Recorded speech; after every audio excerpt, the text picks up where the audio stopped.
অথচ ভয়ঙ্কর মহাদেশ অ্যান্টার্কটিকা নামে।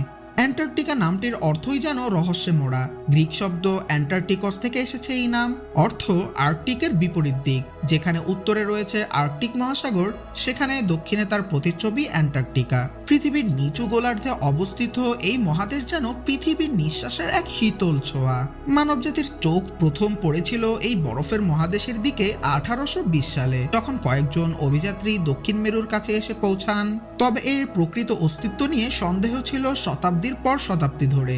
কেউ বলতো এটা এক স্বর্ণময় ভূমি, আবার কেউ বলতো এটা এক শীতল মৃত্যুপুরী। কিন্তু 1911 সালে নরওয়ের রোয়াল্ড অ্যামুন্ডসেন প্রথম মানুষ হিসাবে পৌঁছে যান দক্ষিণ মেরুতে। ইতিহাসে লেখা হয় এক অসম সাহসিকতার অধ্যায়। অ্যান্টার্কটিকা মহাদেশের আয়তন প্রায় 1,40,00,000 বর্গ কিলোমিটার, অর্থাৎ এই মহাদেশের আয়তন বাংলাদেশের প্রায় 95 গুণ বড়। এই শুভ্র প্রান্তর পৃথিবীর প্রায় 10% স্থলভাগ দখল